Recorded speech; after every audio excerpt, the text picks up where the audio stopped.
اللهم صل على سيدنا محمد وعلى آل سيدنا محمد وأصحاب سيدنا محمد وبارك وسلم عليهم. اللهم صل على سيدنا محمد وعلى آل سيدنا محمد وأصحاب سيدنا محمد وبارك وسلم عليهم. اللهم صل على سيدنا محمد وعلى آل سيدنا محمد وأصحاب سيدنا محمد وبارك وسلم عليهم. وصل على جميع الأنبياء والمرسلين وعلى ملائكتك المقربين وعلى عبادك الصالحين وعلى أهل طاعتك أجمعين وارحمنا معهم برحمتك يا أرحم الراحمين.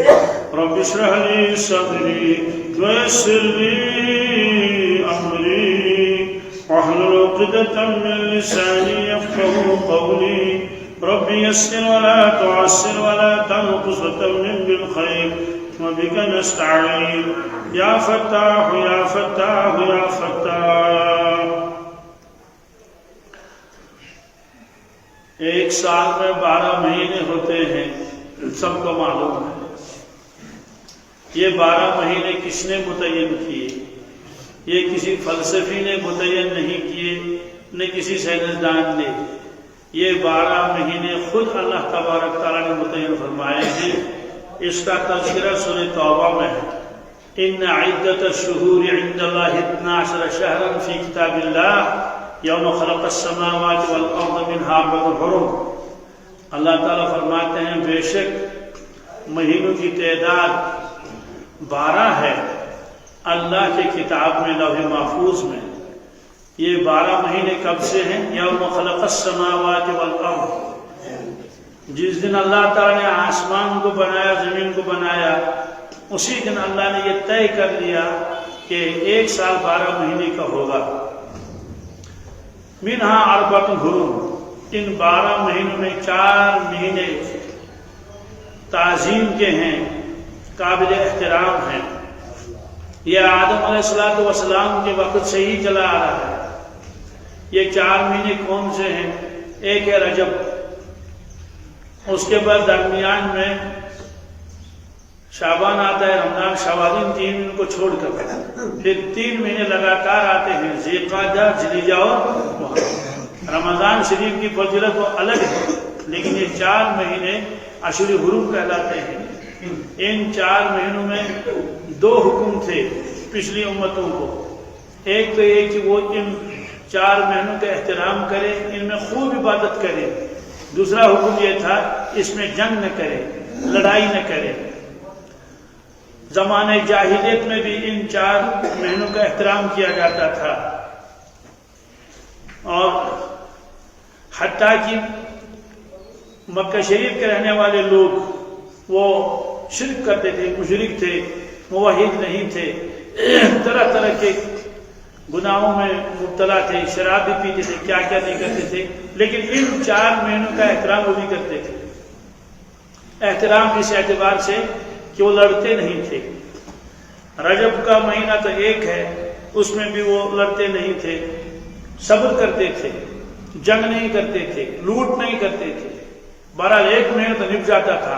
لیکن جو 3 مہینے لگاتار آئے، ذی القعدہ، ذی الحجہ اور محرم، تو 3 مہینوں تک ایسے رہنا، اور جن کا پیشہ ہی ہو لڑائی اور جھگڑا اور لوٹ کھسوٹ.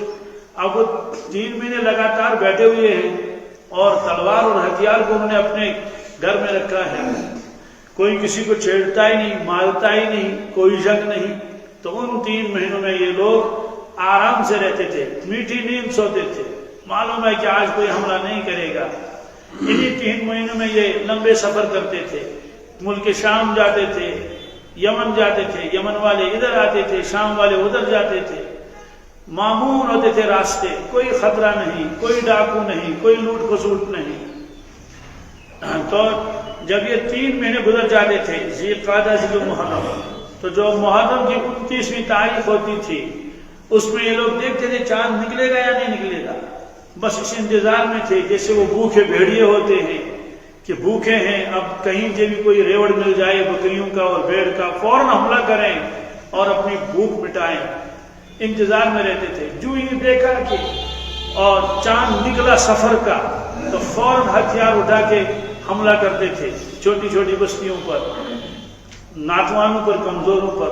وَالْعَادِيَاتِ ضَبْحًا فَالْمُورِيَاتِ قَدْحًا فَالْمُغِيرَاتِ صُبْحًا، صبح کے وقت ان کے اوپر حملہ کرتے تھے، ان کے گھروں میں ہی ان کو مارتے تھے، بچوں کو، خواتین کو، بوڑھوں کو، جوان، جو بھی سامنے آئے سب قتل و غارت کرتے تھے۔ اس کے بعد جو ان کے گھروں میں مال و دولت ہوتا تھا، نقد و جنس، بھیڑ، بکریاں، گھوڑے اور سامان، نقدی، یہ سب لے جاتے تھے، گھروں میں آگ لگاتے تھے۔ سوال لڑائی کی ان کی کیا وجہ؟ کوئی وجہ نہیں، بس لوٹ کرنا ہے، بس اپنا پیٹ بھرنا ہے۔ یہی وجہ ہے کہ اہل عرب کو سفر کے مہینے کے ساتھ نفرت ہو گئی تھی۔ کہتے ہیں سفر منحوس ہے، یہ مصیبتوں کا مہینہ ہے، یہ پریشانی کا مہینہ ہے۔ تو وہ سفر کا مہینہ منحوس نہیں تھا، وہ تو لوگ منحوس تھے جو سفر میں حملے کرتے تھے، تو یہ ان کے ذہنوں میں رہا۔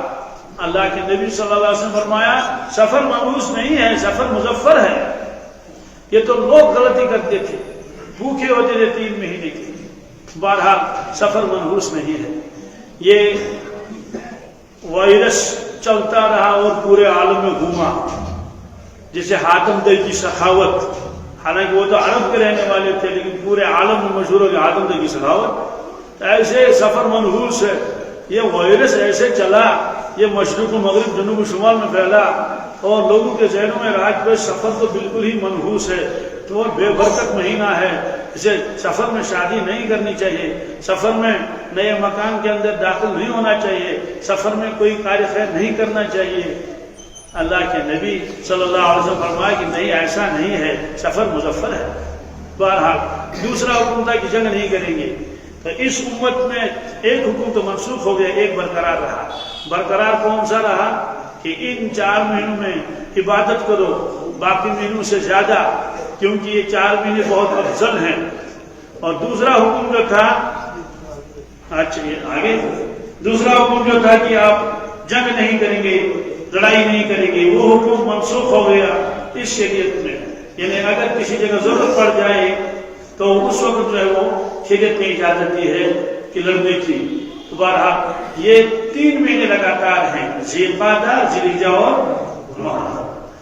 یہ ان میں 2 مہینے ہیں، ذی القعدہ، ذی الحجہ، اور شوال کے ساتھ ملائیں گے تو یہ اشہر حج بھی کہلاتے ہیں۔ اشہر حج کا مطلب کیا ہے؟ ایک حج کے دن، حج کے ایام، ایک حج کے مہینے، حج کے مہینے تقریباً 2.5 مہینے ہیں۔ شوال بھی حج کا مہینہ ہے، ذی القعدہ، ذی الحجہ بھی۔ سوال اس کا کیا مطلب ہے؟ شوال حج کا مہینہ ہے، اس کا مطلب یہ ہے اگر کوئی شخص شوال کے مہینے میں حج کا احرام باندھے، چاہے اس سے پھر انتظار کرنا پڑے تو اس کا احرام صحیح ہے، لیکن اگر کوئی شخص رمضان کے مہینے میں حج کا احرام باندھے، اس کا حج کا احرام باندھنا صحیح نہیں ہے۔ کیوں؟ حج کے مہینے شروع نہیں ہوئی۔ اصل میں ایک ترتیب ہے، نماز ہے، نماز کے لیے بلایا جاتا ہے، آ جا نماز کے لیے، حی علی الصلاۃ، تو آدمی گھر بار کو چھوڑتا ہے، آ جاتا ہے مسجد میں، نماز پڑھنے کے بعد پھر اپنے گھر جاتا ہے۔ پھر نماز کے بعد ایک حکم اور بڑھ جاتا ہے، جیسے آپ لوگ پڑھتے ہیں، کسی کو 10 سال لگتے ہیں، کسی کو 15 سال لگتے ہیں، تو اس سے جب پوچھتے ہیں کیا کرتے ہو، کہتے ہیں کہ پہلا سیمسٹر ہے، 3rd سیمسٹر ہے، آگے چل رہا ہے۔ تو نماز ایک مستقل سیمسٹر ہے۔ اس کے بعد نماز میں کیا کرنا ہے؟ بس جب تک نماز پڑھے گا تب تک کھائے گا نہیں، کوئی چیز پیے گا نہیں، اور اگر اس کے منہ میں کوئی چیز ہو چنے کے برابر اور اس کو نگلا اندر سے ہی چنے کے برابر تھا، اس سے علاوہ تھا، تو بھائی آپ نے تو نماز میں کھا لیا، نماز فاسد ہو جائے گی۔ اور اگر جیب میں اسی کو ہاتھ نکال کے دینے کا موقع غنیمت ہے، تو جیب میں ہاتھ ڈالا اور بادام کی گیری ہے وہ چبانے لگا، یعنی کہ امام صاحب تو لمبی قرات کر ہی رہا ہے، نماز فاسد ہو جائے گی۔ کیوں؟ نماز میں کھانا پینا جائز نہیں ہے۔ بہرحال نماز کا وقت ختم ہو گیا۔ اس کے بعد آیا رمضان، رمضان میں بتایا کہ مستقل دن میں کھانا پینا چھوڑ دینا ہے۔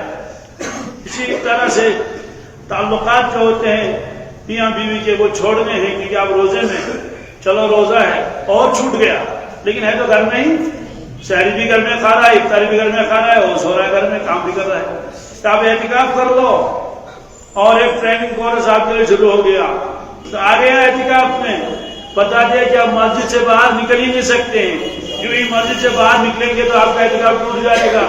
کرنا کیا ہے، ایک کونا پکڑو، بیٹھو اسے ایک کونے میں، ہاں پوری مسجد میں کہیں بھی بیٹھ سکتا ہے لیکن پھر بھی ایک کونا متعین کر لو تاکہ لوگوں کے چہروں کی طرف بھی آپ کی نظر نہ پڑے، بالکل آپ متوجہ ہو جائے اپنے اللہ کی طرف، اپنے اوراد و وظائف میں، تلاوت میں، مناجات میں، دعاؤں میں، مراقبے میں مشغول ہو جاؤ اللہ تعالیٰ کے ساتھ۔ اب تو میں ہوں اور شغل یاد دوست، سارے جگروں سے فراغت ہو گئی۔ اب اس کے بعد جب اعتکاف ختم ہو گیا، شوال کا مہینہ شروع ہو گیا، چل احرام باندھ دے، احرام جا اب حج کے لیے۔ تو کپڑے تو پہنے ہوئے تھے، کہا یہ بھی نکالنے پڑیں گے، یہ بھی تو نکلوائے اسے کپڑے بھی، جاؤ حج کو۔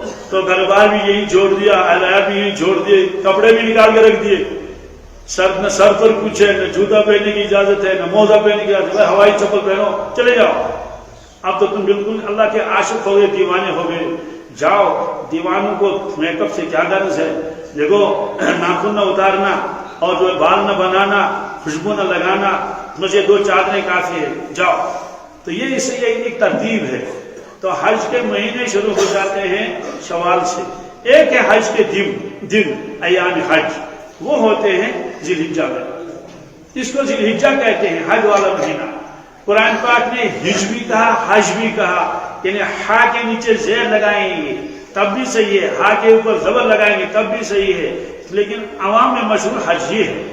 قرآن پاک میں وَلِلَّهِ عَلَى النَّاسِ حِجُّ الْبَيْتِ مَنِ اسْتَطَاعَ إِلَيْهِ سَبِيلًا، اللہ تعالیٰ کے ذمہ ہے، اللہ تعالیٰ کا حق ہے لوگوں کے اوپر کہ وہ حج بیت اللہ کرے، اور اس پر تو ہا کے نیچے زیر لگائی، دوسری جگہ ہا کے اوپر زبر ہے۔ الحج اشہر معلومات، حج کے مشہور اور معروف مہینے ہیں۔ بہرحال یہ ذی الحجہ جو ہے یہ حج کا مہینہ ہے۔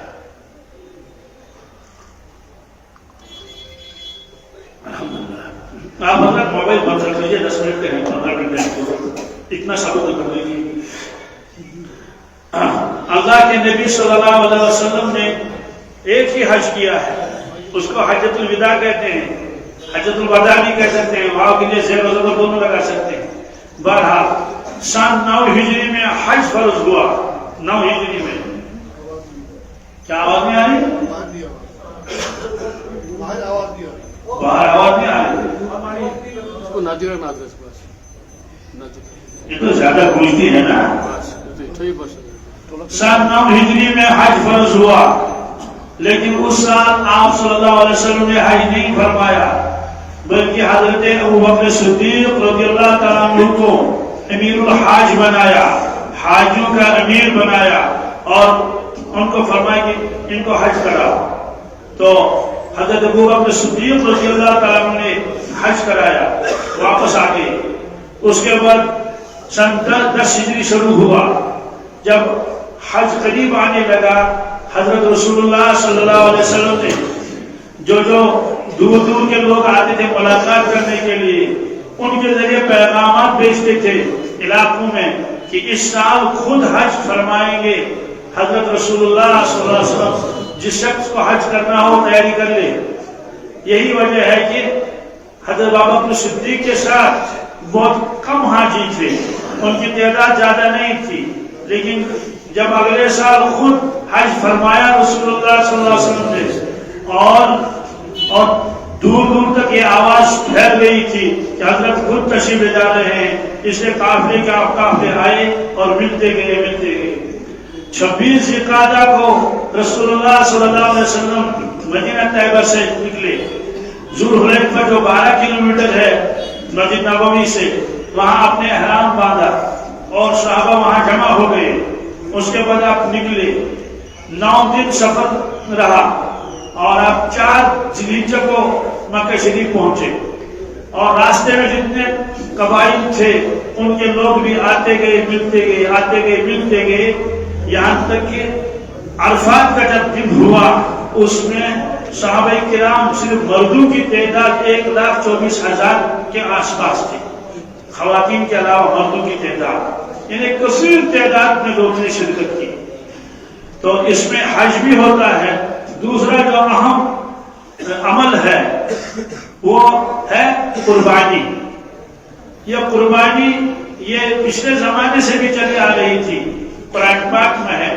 آدم علیہ السلام کے کئی بیٹے تھے لیکن 2 بیٹوں میں اختلاف ہوا، ایک کا نام تھا قابیل، ایک کا نام تھا حابیل۔ اللہ نے ایک قانون بنایا تھا کہ جب حضرت حوا علیہ السلام کے یہاں اولاد ہوتی تھی تو 2 ایک ساتھ ہوتے تھے، ایک لڑکا ایک لڑکی، یہ اللہ کا نظام تھا۔ جب یہ بالغ ہوتے تھے تو جو ایک ساتھ پیدا ہوئے ہیں ان کے درمیان میں نکاح حرام تھا، لیکن جو آگے پیچھے پیدا ہو گئے ہیں ان کے لیے نکاح جائز تھا۔ تو قابیل کے ساتھ بھی ایک لڑکی پیدا ہو گئی، اس کا نام اقلیمہ تھا، اور حابیل کے ساتھ بھی ایک لڑکی پیدا ہو گئی، اس کا نام لبودہ تھا۔ اب جب یہ سب بالغ ہو گئے، آدم علیہ السلام نے فرمایا کہ حابیل کا نکاح اقلیمہ کے ساتھ کرنا ہے اور لبودہ کا نکاح جو ہے وہ قابیل کے ساتھ کرنا ہے، لیکن قابیل نے مانا نہیں، اس نے انکار کیا کہ مجھے یہ منظور نہیں۔ آدم علیہ السلام نے فرمایا کہ آپ دونوں ایک نیاز کر لو، ایک قربانی کر لو، تو جو حق پر ہوگا اس کی قربانی قبول ہو جائے گی۔ انہوں نے کہا ٹھیک ہے۔ تو حابیل تو حق پر تھا، حابیل نے ایک مینڈھا، ایک بھیڑ لیا اور ایک اونچائی پر جو پہاڑی تھی اس پر جا کے رکھا باندھ کے، اور جو قابیل تھا اس نے گیہوں اور گندم کا ایک تھیلا لے لیا اور اس کو ایک جگہ رکھا۔ اس کے بعد دعا کرنے لگے۔ آدم علیہ السلام بھی ساتھ تھے۔ اس زمانے میں قربانی کی قبولیت کی یہ علامت تھی کہ جس کی قربانی اور جس کا نیاز قبول ہو جائے تو آسمان سے ایک آگ آتی تھی اور اس گلے کے اوپر یا اس بھیڑ کے اوپر یا جو بھی زندہ جانور تھا جو بھی ہو اس کے اوپر آ جاتی وہ آگ، اور وہ آگ کی وجہ سے وہ قربانی جل جاتی تھی۔ تو یہ علامت تھی اس کی قربانی قبول ہو گئی۔ خود استعمال نہیں کرتے تھے۔ یہ اللہ تعالیٰ نے اس امت کے اوپر کرم فرمایا، بھائی فرمایا قربانی بھی کر لو اور خود ہی گوشت بھی کھا لو۔ اسی لیے اللہ تعالیٰ نے فرمایا جب تم قربانی کرتے ہو تمہاری قربانی کا گوشت اور خون میرے پاس نہیں آتا ہے، خون تو زمین میں جذب ہو جاتا ہے، اور قربانی کا گوشت آپ خود کھاتے ہو۔ لن ينال الله لحومها ولا دماؤها ولكن ينال التقوى منكم۔ ہرگز گوشت اللہ کے یہاں نہیں جاتا ہے، نہ خون جاتا ہے، البتہ تمہارا جذبہ، تمہاری نیت، اللہ کی محبت جو تمہارے سینوں میں ہے یہ اللہ تعالیٰ کے یہاں جاتا ہے، اس پر اللہ تعالیٰ ثواب عطا فرماتے ہیں۔ بہرحال آسمان سے آگ آ گئی اور جو حابیل کا جو بھیڑ تھا وہ جل گیا۔ تو یہ علامت تھی اس بات کی حابیل کا جو قربانی یہ قبول ہو گئی۔ تو قربانی کا سلسلہ پہلے سے چلا آ رہا ہے، البتہ ایک خاص شکل اس قربانی نے اختیار اس وقت کر لی جب اللہ تبارک تعالیٰ نے ابراہیم علیہ السلام کو بذریعہ خواب 3 دن مسلسل یہ فرمایا کہ وہ دیکھ رہے تھے کہ میں اپنے صاحبزادے کو جو اقلوتا ہے اسماعیل علیہ السلام اس کو میں ذبح کر رہا ہوں۔ یا بنی انی اری فی المنام انی اذبحک فانظر ماذا تری، میرے بیٹے میں خواب دیکھ رہا ہوں کہ میں آپ کو قربان کر رہا ہوں، آپ بتائیے کیا کرنا چاہیے۔ بہرحال اس وقت اس کی ایک نئی شکل آ گئی۔ صحابہ کرام نے عرض کیا یا رسول اللہ صلی اللہ علیہ وسلم ما ہی الاضاحی، ہم جو قربانی کرتے ہیں قربان کے دنوں میں تو اس کی کیا حیثیت ہے؟ آپ نے فرمایا سنت ابیکم ابراہیم علیہ السلام، یہ تمہارے والد گرامی کی سنت ہے، اس کا طریقہ ہے۔ سامنے وہ لوگ بھی تھے جو قریش تھے، ہجرت کر کے مدینہ طیبہ آئے تھے، لیکن وہ بھی تھے جن کا ابراہیم علیہ السلام کے ساتھ کوئی نسبی رشتہ نہیں تھا، لیکن آپ نے عام حکم فرمایا سنت ابیکم ابراہیم۔ اس کی وجہ یہ ہے کچھ تو واقعی وہ تھے جو حضرت کے نسل سے تھے، ان کی ذریت سے تھے، تو ان کے لیے تو ہے ہی یہ تمہارے والد صاحب کی سنت ہے، لیکن جو اس کے علاوہ لوگ تھے ان کے لیے بھی فرمایا یہ تمہارے والد صاحب کی سنت ہے۔ اس کی وجہ یہ ہے کہ ایک ہوتا ہے نسبی رشتہ، ایک ہوتا ہے ایمانی رشتہ، روحانی رشتہ۔ یہ امت حضرت ابراہیم علیہ السلام کی روحانی اولاد ہے۔ اولاد شریف میں صبح صبح پڑھتے ہیں اسبانا علی فطرت الاسلام و کلمت الاخلاص وعلی دین نبینا محمد صلی اللہ علیہ وسلم وعلی ملت ابینا ابراہیم حنیفا مسلم وما کان من المشرکین۔ اسبانا علی فطرت الاسلام یعنی میں نے صبح کی، میں بیدار ہو گیا، میں اسلام پر ہوں، فطرت اسلام پر ہوں، اور اخلاص کے کلمے پر ہوں، کلمہ توحید پر ہوں، اور وعلی دین نبینا محمد صلی اللہ علیہ وسلم، اور میں اللہ کے نبی صلی کے دین پر ہوں، وعلی ملت ابینا ابراہیم حنیفا مسلما وما کان من المشرکین، اور ہم اپنے والد گرامی ابراہیم علیہ السلام کی ملت پر ہیں۔ یہ تو سارے لوگ صبح اقرار کرتے ہیں کہ ہم ان کی ملت پر ہیں، اور ابینا کا وہ ہمارے باپ ہیں، تو ہمارے روحانی باپ ہیں۔ تو بہرحال سن 10 ہجری میں آپ صلی اللہ علیہ وسلم خود تشریف لائے، اور 4 ذی الحجہ کو آپ پہنچے مکہ شریف، آپ نے قیام فرمایا۔ 8ویں تاریخ کو آپ تشریف لے گئے، احرام باندھا ہوا ہے، اور احرام آپ نے باندھا تھا ذوالحلیفہ میں، مدینہ طیبہ میں ہی، اور 8 تاریخ کو آپ منی تشریف لے گئے۔ 8 تاریخ کو ظہر، عصر، مغرب، عشاء کی نماز پڑھ لی۔ 9 تاریخ جو کل کی تاریخ تھی، اور تو اس 9 تاریخ میں جو وہاں عرب میں 9 تاریخ کل تھی، تو پرسوں، تو اس میں جو ہے آپ نے وہ تشریف لے گئے 9 تاریخ کو فجر نماز پڑھنے کے بعد عرفات میں آپ دن بھر رہے۔ غروب آفتاب کے بعد آپ نکلے مزدلفہ کے لیے، اور مزدلفہ پہنچنے کے بعد عشاء اور مغرب یہ نمازیں دونوں اکٹھے آپ نے پڑھ لی، قیام فرمایا، وہیں رات بھر رہے۔ 10 تاریخ کی صبح کو اول وقت میں آپ نے فجر کی نماز ادا فرمائی، اس کے بعد آپ نے دعا مانگی۔ دعا مانگنے کے بعد سورج طلوع ہونے سے تھوڑا پہلے آپ منی کی طرف آئے، اور منی میں آپ کا خیمہ یہ مسجد خیف کے پاس تھا، اور وہیں جمرات بھی ہیں۔ تو جب وہاں پہنچے آپ نے جو بڑا شیطان جس کو کہتے ہیں، تو اس جمرے کے اوپر اپنے 7 کنکریاں لگا دی۔ اس کے بعد پھر واپس آئے آپ اس جگہ جہاں آپ کا خیمہ تھا، اور اونٹ 7 تھے، 100 اونٹ تھے۔ انہوں نے کچھ اونٹ تو آپ مدینہ طیبہ سے لائے تھے، اور کچھ اونٹ حضرت علی رضی اللہ تعالیٰ عنہ نے یمن سے لائے تھے۔ تو جب اونٹ کے وہ نہر کرنے کا موقع آیا، آپ احرام باندھے ہوئے تھے، اور چھری اور خنجر آپ کے دست مبارک میں تھا۔ اونٹ کو نہر کیا جاتا ہے، باقی جانوروں کو ذبح کیا جاتا ہے۔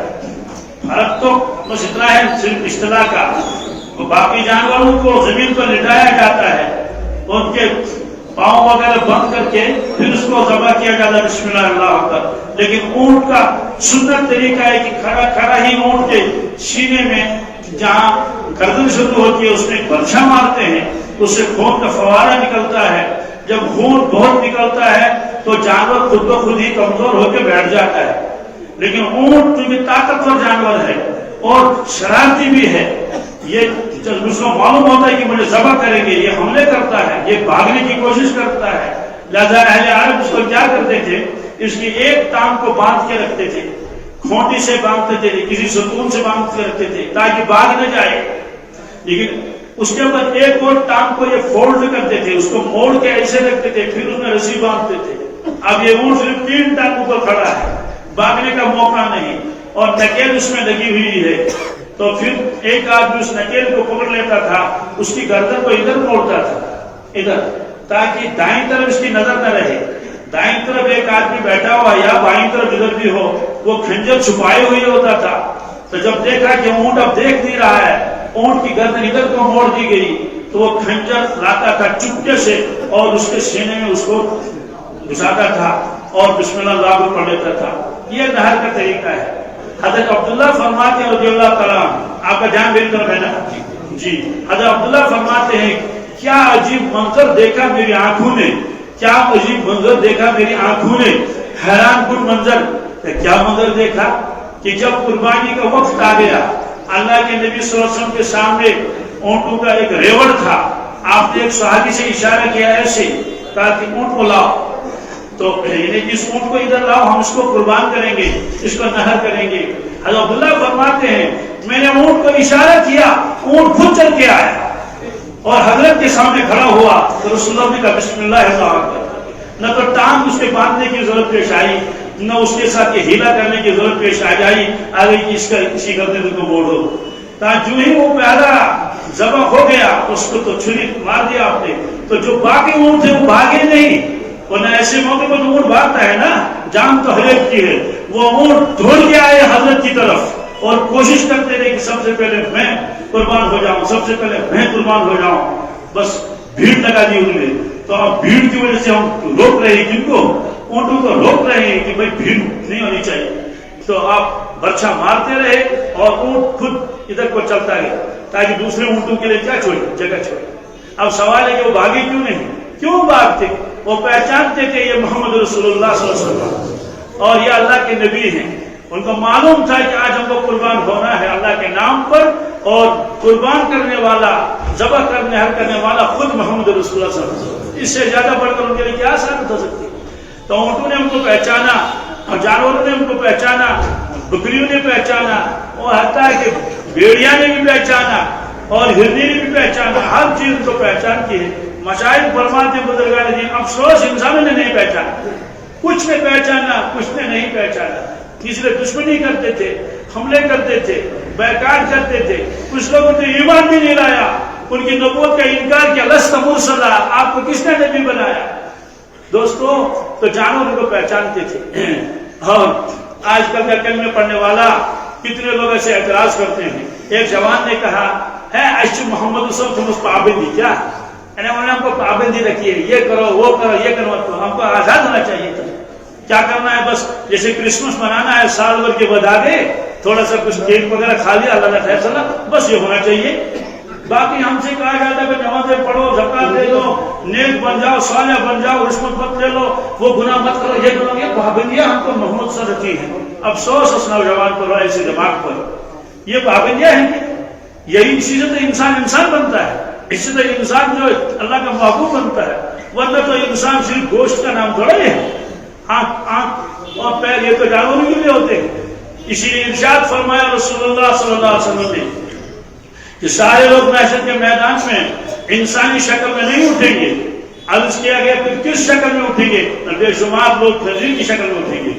جو ان کا باطن ہوگا وہی ان کی شکل دے دی جائے گی. تو آج کل کا آزاد مزاج مسلمان چاہتا ہے میں مسلمان ہی رہوں. پھر کیا کیا کرو گے؟ عید کی نماز پڑھیں گے اور گوشت کھائیں گے. کیا کریں گے؟ گوشت اور حلوہ کھائیں گے. بس اس کے علاوہ اسلام نہیں ہونا چاہیے. ایک احمد نے کہا محمد رسول اللہ کو کیا دے دیا؟ ایڈیسن نے بجلی دے دی. وہ بلب بنایا, وہ ایڈیسن ایک سائنٹسٹ تھا. یہ لوگوں کا دماغ ہے. یہ نظر نہیں آ رہا ہے کہ اللہ کے ساتھ ملا دیا. یہ نظر نہیں آ رہا ہے کہ کامیابی کے راستے ہمارے لیے صاف کر دے. یہ نظر نہیں آ رہا ہے کتنا لوٹ کھسوٹ ہوتا تھا دنیا میں, کیا کیا ظلم ہوتے تھے, سارا ظلم مٹا دیا, اندھیرا ختم کر دیا. تو بہرحال 63 اونٹ آپ نے اپنے دشت مبارک سے ذبح کر دیا. آپ کا جان میری طرف ہے, آخری بات ہے. کتنے؟ 63 اونٹ لگاتار. بہادری کتنے تھے؟ 4000 آدمی کی جسمانی طاقت ملی تھی رسول اللہ صلی اللہ علیہ وسلم. روحانی کے تو کوئی انتہائی نہیں. تو اس کے بعد آپ نے برچھا حضرت علی کو دے دیا. شارحین نے لکھا ہے سارے اونٹ خود کیوں نہیں ذبح تھے, یہ سارے اونٹ اپنی طرف سے تھے. حالانکہ شرعی اعتبار سے صرف ایک بکری, ایک بکرا, ایک بھیڑ ان کے اوپر لازم تھا, یا بڑے جانور کا 7واں حصہ. لیکن اتنے قربان آپ نے کیے. شارحین نے لکھا ہے ان کو معلوم تھا کہ ہماری عمر مبارک 63 سال ہے. کتنی سوال بھی تو آپ باقاعدہ حیات تشریف فرما تھے, تو پہلے سے کون کہے گا کہ میری عمر کتنی ہے؟ آپ مجھ سے پوچھیں, میں آپ سے پوچھوں آپ کی عمر کتنی ہوگی ہو, آپ نے مجھے کیا معلوم ہے؟ آج بھی مر سکتے ہیں, کل بھی مر سکتے ہیں. بلکہ مولانا صاحب تو بیان کرتے کرتے ان کا انتقال ہو گیا. ایک مولانا صاحب نے تو جمعہ کی خطبہ دے دیا, آپ نماز پڑھنے کے لیے آئے. یہ کشمیر کا واقعہ ہے جی, نماز پڑھانے کے لیے آئے, کئی سال ہو گئی. یہاں پہنچے, اب نماز پڑھ, چکر آ گئے, گر گئی, تو وہی انتقال ہوا. تو خطبہ اس نے خود دے دیا اور نماز دوسرے نے پڑھائی. کس کو معلوم ہے؟ لیکن آپ کو معلوم تھا یہ میرا آخری حج ہے. آپ نے صحابہ سے فرمایا خذوا عنی مناسککم, خذوا عنی مناسککم, اے صحابہ مجھ سے حج سیکھو، مجھ سے حج سیکھو، کیوں؟ فإنی امرؤ مقبوض، مجھے واپس لیا جائے گا، مجھے اللہ تعالیٰ یہاں زیادہ دن نہیں رکھیں گے۔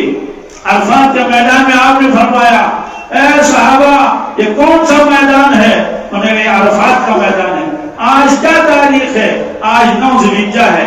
آپ نے فرمایا جب آئندہ سال یہ تاریخ آئے گی 9 ذی الحجہ کی، شاید تمہاری اور میری ملاقات نہیں ہوگی۔ یہ ذہن بھی بناتے تھے ان کو تاکہ وہ صدمہ اس کو برداشت کر لے کہ جب اچانک خبر آ جائے گی اللہ کے نبی سے دنیا سے تشریف لے گئے، کیونکہ آپ بہادر تھے اور آپ کے داڑھی مبارک کے بال مبارک بالکل سیاہ تھے۔ بیٹے اس کو بدل دو، بیٹا سے بات سنو، سیاہ تھے، چند موئے مبارک سفید ہو گئے تھے، اور جسمانی اعتبار سے کوئی وہ بڑھاپا جیسے ہوتا ہے۔ عصا تو آپ کے دست مبارک میں تھا، لیکن یہ نہ سمجھنا آپ گھوڑوں کی طرح نعوذ باللہ چلتے تھے، نہیں، آپ بہادر تھے۔ البتہ وہ عصا آپ کے دست مبارک میں رہتا تھا، اور وہ عصا وہ والا نہیں جو ہمارے ہاتھوں میں رہتا ہے تو اس کی گردن مڑی ہوئی ہوتی، نہیں، یہ جو خطبے کے وقت ہم لمبا عصا رکھتے ہیں، یہ عصا ساتھ ہوتا تھا سفر میں بھی، اس کے آگے لوہا بھرا ہوا تھا، تو اس سے کیا کرتے تھے، عیدگاہ کے اندر جب جاتے تھے تو ستھرے کے لیے اس کو یوں گاڑتے تھے، اور کسی جگہ مٹی کے ڈھیرے نکالنے ہوتے تھے تو مٹی کے ڈھیرے یوں نکالے جاتے تھے، اور بھی کئی کام کے لیے آتا تھا۔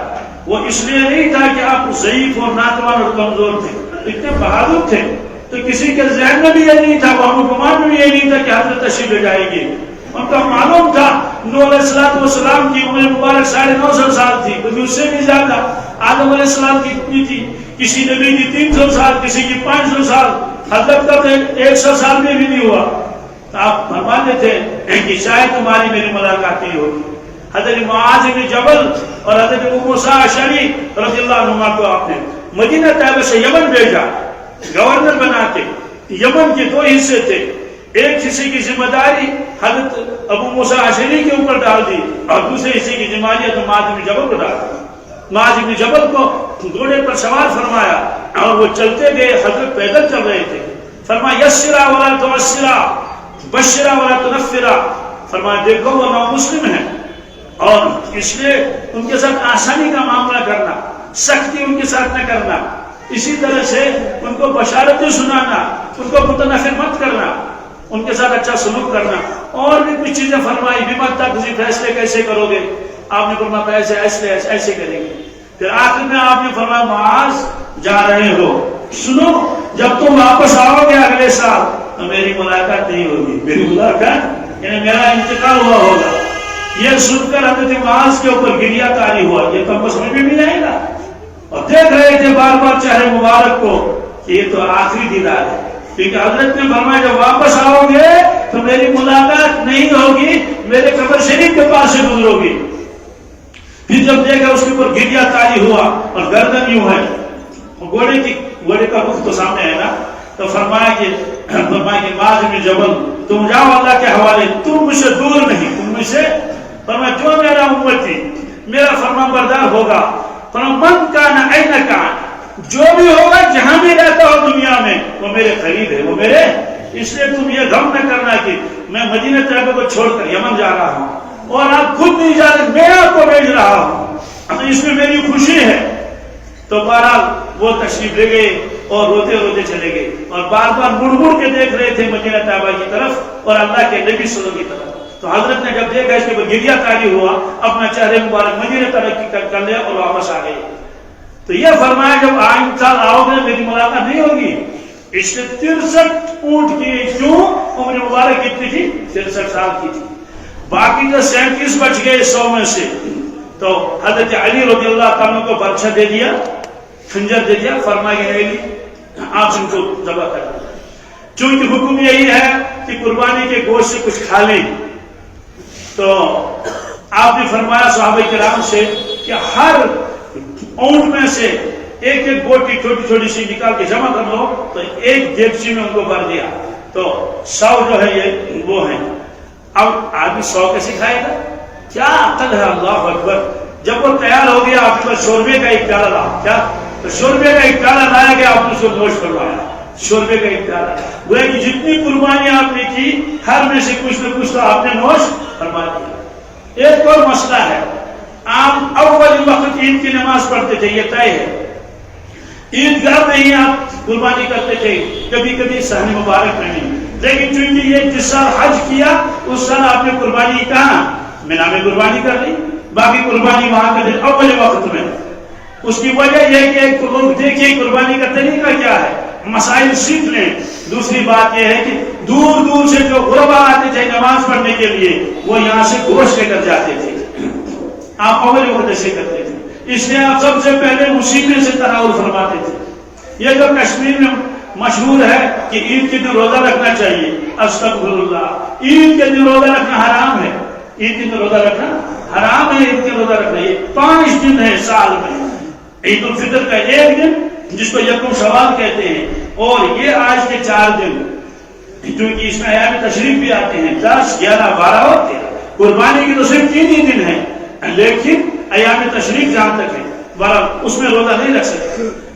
یہاں کشمیر میں کیا ہے؟ میرا روزہ ہے. استغفر اللہ. ٹھیک ہے، قربانی کب تیار نہیں کرائی ہوئی تو بہت 2:30 بجے تک پریشان ہے، کیا کریں گے، بھوک بہت لگ گئی ہے، مارے گئی، کیا کریں، میرا روزہ ہے. اللہ کے بندے کس نے کہا آپ کو روزہ رکھنے کے لیے؟ سوال پھر اصل حکم ہے کیا؟ اصل حکم یہ ہے کہ آپ مستقل کھانا نہ کھائیں. کیا؟ ہاں، قربانی سے پہلے مستقل کھانا نہ کھائیں. کیوں؟ اس کے بعد اگر قربانی کا گوشت سامنے آ جائے گا تو آپ کو تو کھانے کو جی نہیں جائے گا. تو پیٹ تو بھرا ہوا ہے نا، پیٹ ذرا خالی ہو، پیٹ ذرا، تاکہ آپ شوق سے اس کو کھائیں. حضرت مفتی سعید صاحب پالنپور میں لکھا ہے، کہا کہ چائے کی کالی پی سکتے، پان بھی کھا سکتا ہے، پان بھی وہاں پان کھاتے، لیکن میں پانی پی رہا ہوں نہیں پی رہا ہوں، ابھی پی لوں گا، کوئی حکم نہیں ہے کہ پانی مت پی لو. پانی پی سکتے ہیں اور چائے کی کالی چائے بھی پی سکتے ہیں. کیوں؟ یہاں قربانی کا گوشت تیار ہو جائے گا 2:30 بجے 3 بجے، تو 3 بجے تک بھوکا کیسے رہے گا؟ اس لیے سمجھنا چاہیے مسئلہ کہ ایک ہے مستقل کھانا کھانا، ایک ہے روزہ رکھنا. روزہ رکھنا تو حرام ہے، ہاں مستقل کھانا نہ کھائیں. جب قربانی سامنے آ جائے گی اور اس کا سرون، اس کو ہم کشمیری میں کہتے ہیں، وہ سامنے آئے گا تو شوق سے کھا لو. تو بہرحال آپ نے قربانی کی اہمیت فرمائی. قربانی کے فضائل آپ تو سنتے ہی رہتے ہیں. البتہ ایک روایت میں نے آپ کے سامنے پڑھ لی، وہ روایت سن لیں آپ. من کان لہ سعۃ ولم یضحی، جس آدمی کو اللہ تعالیٰ نے مال و دولت دیا ہو اور وہ مالدار ہو، تونگر ہو اس کو، تو وہ پھر بھی قربانی نہ کرے، پھر بھی قربانی اس سے ایک پیغام لینا اس تک پہنچا دو. یہ فرماتے ہیں رسول اللہ صلی اللہ علیہ وسلم، کیا؟ فلا یقربن مصلانا، اس میں یہ امت سے کہہ دو جب عید کا دن آئے گا ہمارے عیدگاہ کے نزدیک نہ آنا. ہماری عیدگاہ کے نزدیک دیکھیں شادی میں تو یہ 20 بھیڑ ذبح کرتا ہے، آج 1 بھیڑ ذبح کرنے کے تیار نہیں. لیکن ایک افسوس کی بات تو اور بھی ہے کہ باقی پورے سال میں تو قربانی کا گوشت جو گوشت ہوتے بھیڑ وغیرہ جو ان کی ریٹ ہے وہی ریٹ ہوتی ہے. آج کشمیری لوگ تگنے ریٹ کرتے ہیں، کہتے ہیں 25,000 کا بھیڑ ہے، 20,000. میں نے کہا استغفر اللہ، میں نے کل ہی معلوم کیا تھا، میں نے 25,000 کا بھیڑ کیسے ہے؟ کہنے کہ ہے ایموشنل گرومترز. افسوس علماء کرام جو باہر ہے کیا ذہن بنایا لوگوں کا. ہم نے خود دیکھا ہے دیوبند وغیرہ میں، یو پی میں، کیا وہاں جو سال وقت کا ریٹ رہتا ہے نا جانوروں کا، قربانی کے دنوں میں ریٹ کم ہو جاتا ہے. ریٹ کیا ہو جاتا ہے؟ جی ممکن ہے کسی جگہ نہ ہوتا ہو، لیکن میں نے یہی دیکھا ہے. بھائی جو اس کی ریٹ ہے سال بھر آج 100 روپے کم دے دو، 1000 روپے کم دے دو قربانی کے لیے، ہم کو بھی ثواب ملے گا. یہاں الٹا کرتے ہیں، بس کسی کی مجبوری دیکھو اسی کو پکڑیں گے اس کو. ہم لوگ ان مجبوریوں کا زبردست غلط فائدہ اٹھاتے ہیں. کوئی چیز مارکیٹ میں شارٹ ہو گئی نا، بس 3 گنا اس کو لگا دیں گے ریٹ. یہ سمجھتے ہیں نہیں کہ یہ تو ناجائز ہے. تو قربانی کے گوشت کو اتنا مہنگا کر دیا، اتنا مہنگا کر دیا.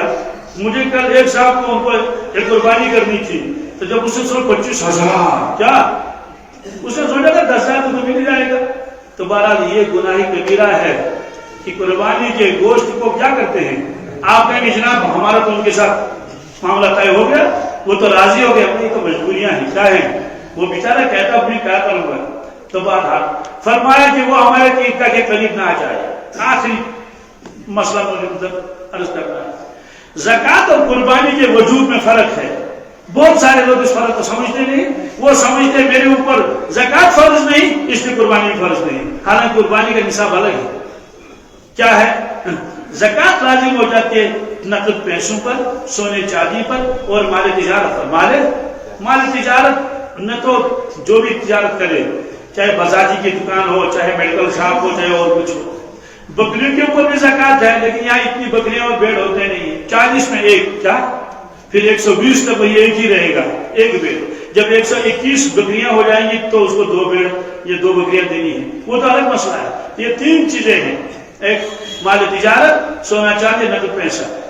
اس کے علاوہ جو گھر میں چیزیں ہوتی ہیں استعمال کی، ان پر زکات نہیں۔ گاڑی پر زکات نہیں ہے، آپ کے گھر میں ٹریکٹر ہے اس پر زکات نہیں ہے، آپ کے گھر میں ڈوزر ہے، ڈمپر ہے، اس پر زکات نہیں ہے، واشنگ مشین ہے اور دوسری چیزیں ان پر نہیں، بالکل نہیں ہے، اسکوٹر ہے۔ اور جو گھر میں جو چیزیں ہوتی ہیں جیسے برتن ہیں، جیسے بسترے ہیں، جیسے دوسرے کپڑے ہیں، ان میں زکات نہیں، کیوں؟ یہ مال نامی نہیں، مال پرانا مکان سامنے خالی پڑا ہوا ہے، اس پر زکات نہیں، کیوں؟ مال نامی نہیں ہے، استعمال ہی نہیں۔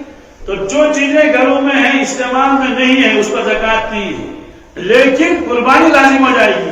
آپ کے گھر میں فرنیچر ہے، استعمال نہیں ہوتا سال بھر، آپ کے گھر میں تانبے کے برتن ہیں اور کوئی پر وہیں پڑے ہوئے ہیں، پڑے پڑے دے گے، تو زکات ان پر نہیں ہے، لیکن ان کی وجہ سے اس شخص کے اوپر قربانی لازم ہو جاتی ہے کہ اس کی مجموعی قیمت آج کل کے اعتبار اگر 45,000 بنتی ہے، کیا بنتی ہے 45,000، تو شرعی اعتبار سے اس کو قربانی کرنی ہے۔ اور پھر شریعت نے وسعت بھی دے دی، آپ ایک بھیڑ نہیں خرید سکتے ہیں، ایک بڑے جانور میں آپ ایک سے خرید لیں تو اتنی تو وسعت ہے۔ تو اس لیے انشاءاللہ ہم ابھی پھر بھی غور کریں گے، جن نے قربانی کرنے کا ارادہ نہیں ہے غور کریں گے کہ میرے اوپر قربانی لازم ہے یا نہیں۔ دوسری بات یہ ہے، آپ نے فرمایا حاجیوں کے ساتھ مشاورت اختیار کرو۔ وہ تو آپ میں سے بہت لوگوں نے جب چاند نکلا ذی الحجہ کا، اس وقت سے آج تک آپ نے ناخن نہیں تراشے ہوں گے یا لبیں نہیں بنائی ہوگی، جس کو مسئلہ کہتے ہیں۔ بہرحال تو یہ نہیں کیا ہوگا، یہ تب تک رکھنا پڑے گا جب تک قربانی آپ کریں گے۔ آپ کے نام کی جو قربانی ہو جائے گی اس کے بعد آپ جو ہے یہ بال وغیرہ بنا سکتے ہیں۔ بہرحال عید وقت کا ہو گیا عید کی نماز کا، کیونکہ عید کی نماز سال میں 2 مرتبہ پڑھی جاتی ہے، لہذا اس کا طریقہ جو اس وقت کبھی ذہن میں نہیں جاتا، یہ نہیں کہ مقتدی کو کبھی کبھی امام کو بھی غلط ہو جاتا ہے، کیا جی مولوی کو یاد نہیں رہتا کیا کریں گے۔ اور یاد رکھنا چاہیے اگر یہ تکبیرات میں کوئی گڑبڑ ہو جائے تو ہنگامہ نہیں کرنا چاہیے، کیا ارے نماز، جب وہ خود صاحب علم ہے وہ اگر کہے گا نماز ہو گئی کیا، تو پھر ہنگامہ کرنے کی ضرورت ہے؟ تو بھول بھی سکتا ہے نا، تو سکتا نہیں بول سکتا ہے۔ بولنے کا مطلب کیا ہے؟ یہ جو اس کو تکبیرات زائد کہنے سے دوسری رکعت میں وہ رکوع میں چلا گیا، وہ کیا ہو گیا؟ تو واجبی تو چھوٹ گیا نا، اور واجب کے چھوٹنے پر سجدہ سہو ہے، لیکن عید میں سجدہ سہو بھی معاف ہے، عید میں سجدہ سہو بھی۔ مطلب تو یہ ہے کہ اگر کوئی تکبیر کم ہو گیا، زیادہ ہو گیا، عوام کی عادت ہوتی ہے بس ہنگامہ کرنا، کیا اس سے ہنگامہ کرنے کی کوئی ضرورت نہیں ہے، امام صاحب خود جانیں گے۔ اگر وہ بیچارہ صاحب علم نہیں ہے تو تب ہنگامہ کر لو، لیکن اگر اس کو معلوم ہے کہ نماز ہوئی یا نہیں ہوئی وہ تو خود ذمہ دار ہے نا، وہ کیوں لوگوں کا بوجھ اپنے کندھوں پر رکھے گا؟ یہ میری اس لیے کہا ہو جگہ ہنگامہ کرنے لوگوں کیا کرتے ہیں، ارے امام صاحب نے 3 تکبیر پڑھی تو وہ سنا رہے تکبیر اللہ کو، ارے کیا ہو گیا 3 تکبیر پڑھی تھی کیا ہوا؟ وہ خود صاحب علم ہے، وہ خود کہتا ہے۔ میں نے ایک مرتبہ جمعہ کی نماز پڑھائی تو دوسری رکعت میں نے قرات نہیں کی، یعنی مجھے جان نہیں رہا تو میں نے خاموشی کے ساتھ سورہ فاتحہ پڑھ لی۔ پھر مجھے یاد آ گیا کہ اوہو میں تو جمعہ پڑھا رہا ہوں، میں تو یہ ظہر نہیں، یہ ظہر۔ پھر زم سورہ میں نے زور سے پڑھ لیا، زم سورہ میں نے زور سے پڑھ لیا تو وہ واجب چھوٹ گیا نا۔ اور جمعہ میں بھیڑ بھی زیادہ نہیں تھی، کم ہی پبلک تھی، میں نے کہا اگر سجدہ سہو نہیں بھی کریں گے تب بھی چلے گا، اگر کریں گے تو اس کی بھی اجازت ہے۔ سجدہ سہو کر لیا، لوگوں نے کہا نمازی نہیں، میں نے کہا اللہ کے بندے میں کہہ رہا ہوں نماز ہو گئی، نہیں صاحب ہم تو اور جگہ جائیں گے پڑھنے کے لیے، میں نے کہا جاؤ اللہ کے اور اعتماد نہیں ہے۔ دوبارہ عید کی نماز کا طریقہ کیا ہے؟ بس جیسے وہ 2 رکعتیں ویسے یہ کرنا کیا ہے، وہ صرف 6 تکبیریں زائد ہیں، 3 ایک رکعت ہے، 3 دوسرے رکعت۔ تو امام اللہ اکبر کرے گا، ہاتھ باندھے گا، ثنا پڑھے گا، کیا ثنا پڑھنے کے بعد وہ 3 زائد تکبیریں کہے گا، اللہ اکبر، ہاتھ پیچھے ڈال دے، اللہ اکبر، 2 تیسرے میں ہاتھ باندھے گا، 3 تکبیریں ہوگی کہ نہیں؟ یہی تو زائد ہیں۔ تو قرات کرے گا، علم پڑھے گا اور زمزورہ پڑھے گا۔ دوسری رکعت میں پہلے قرات ہوگی، دوسری رکعت میں کیا ہوگی؟ پہلے قرات ہوگی۔ اب رکوع میں جانا ہے مت جاؤ، رکوع میں مت جاؤ، بلکہ پہلے 3 زائد تکبیر کو ادا کر لو۔ تو تو 3 زائد کرنی پڑے گی، اللہ اکبر اللہ اکبر. چوتھی تکبیر بھی کہیں گے، وہ ہوگی رکوع کی تکبیر. اس کی رکوع کی تکبیر. تو طریقہ یہی ہے. تو طریقہ سے میرا نا انشاءاللہ. پھر اب پہلے نماز ہوگی، پھر اس کے بعد خطبہ ہوگا. یاد رکھنے نا خطبہ بھی ضروری ہے. کیا ہے؟ عوام کے لیے سننا ہے. خطبہ نہیں باتیں کہ کہاں جانا کہاں ہے، بس گھر میں بیٹھے گی. بعض جگہ یہاں تو نہیں ہے کشتی میں، بعض جگہ میں دیکھا کہ بس سلام پھیر دی اور بھاگ کے. نعوذ باللہ من ذالک. مجھے بتائیے صحابہ بھاگتے تھے کیا؟ کیا اللہ کے نبی نے خطبہ نہیں دیا ہے؟ اگر یہ خطبہ غیر ضروری ہے تو اللہ کے نبی سن کیسے خطبہ دیتے تھے؟ صحابہ کرام کیسے سنتے تھے خطبہ؟ بس عوام کو تو سہولت چاہیے کہ بس کچھ ملے کہیں سے، کوئی ایک مسئلہ تو بھاگیں گے. اس لیے آپ خطبہ بھی سنیں گے انشاءاللہ. نماز کے بعد دعا ہوگی. سن لیجیے، کیا نماز کے بعد دعا ہوگی، خطبے کے بعد دعا نہیں ہے. یہ بھی یاد رکھیں، نماز کے بعد دعا ہے. اور سلام پھیرنے کے بعد ایک مرتبہ تکبیر تشریق جسے کہتے ہیں، اللہ اکبر اللہ اکبر لا الہ الا اللہ واللہ اکبر اللہ اکبر وللہ الحمد. یہ ہر ایک کو زور سے پڑھنا ہے. کوئی کہے گا بات سب تو پڑھ ہی رہے ہیں میں آہستہ پڑھوں گا. نہیں، مردوں کے لیے حکم یہ ہے کہ آپ زور سے پڑھ لو، اور خواتین کے حکم ہے ان کو بھی پڑھنا ہے کہ وہ آہستہ پڑھیں گی. تو یہ آج دن میں بھی پڑھنے کی 5 نمازوں میں، کل بھی، پرسوں عصر کے سمیت. عصر کے یہ چونکہ تکبیر تشریقات ہے، یہ 23 نمازوں میں پڑھا جاتا ہے. کل کی تو 5 نمازیں ہوگی، کل کی 5 نماز، 5 آج کل تو 23. عصر کی نماز جب ہم پڑھیں گے 13 تاریخ کو، تو اس کے بعد مغرب میں نہیں پڑھنی ہے. اس کو تکبیر تشریق کہتے ہیں. اور جب یہاں سے نکلیں گے تو تکبیر پڑھتے پڑھتے چلے جائیں گے، کیونکہ آج سب سے بڑا جو وظیفہ ہے وہ یہی ہے، اللہ اکبر اللہ اکبر لا الہ الا اللہ واللہ اکبر اللہ اکبر. آپ حضرات جو ہے وہ صفحے بنا لیجئے اور نماز پڑھیں گے.